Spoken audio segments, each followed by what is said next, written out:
Hi guys, and welcome back to It's Dan K Reviews. I wanted to do a brief overview of the most common Metabones adapters that will be used with the A7 and A7R.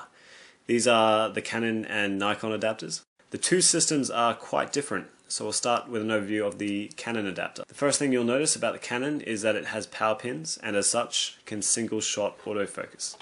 Attaching the adapter is quite simple, just pair up the two red dots and twist. It's important to note that the lens will lock into place without an audible click. So here's the autofocus system at work with the Canon 85 1:1.8.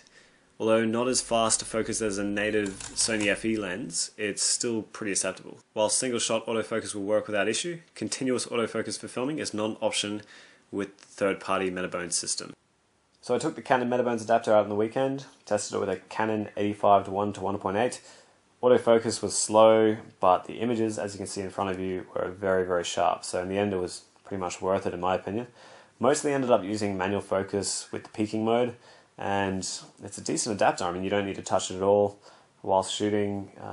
It's a very similar experience if you were just using it natively on a Canon camera. So thumbs up from me, really decent bit of kit, especially if you're coming from a Canon system to the A7, highly recommend it. The Nikon Metabones adapter is again slightly different to install. Line the white and red dots together and twist until you hear an audible click. Then all you have to do is line up the other white dot to your A7 E-mount and you're ready to shoot. The Nikon adapter is completely manual and the aperture ring is on the actual Metabones adapter itself. And seeing as it's completely manual, the A7 will default into focus peaking mode automatically once this Metabones adapter is actually attached. This works pretty well, and if the focus peaking isn't accurate enough for you, you can always go for a DMF mode, which magnifies a small area, so you get pretty much perfect focus in all of your shots.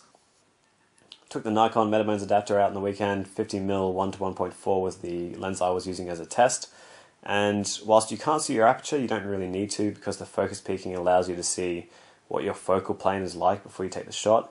So good adapter performance, might take some getting used to for those, especially if they're not used to manual focusing, but it's worth it for the end results, as you can see there. Alright, so we've come to the end of the review. Just as a recap, we've had a look at the two major Metabones systems for E-mount, which is obviously the automatic motor driven and manual with the aperture ring. So it depends on what you prefer, but whatever system that you come from, you'll either experience one of those two Metabones adapters that I just showed in this video. And if you've got any questions in particular, do ask them in the comment section below, and hit the like button, subscribe if you haven't subscribed.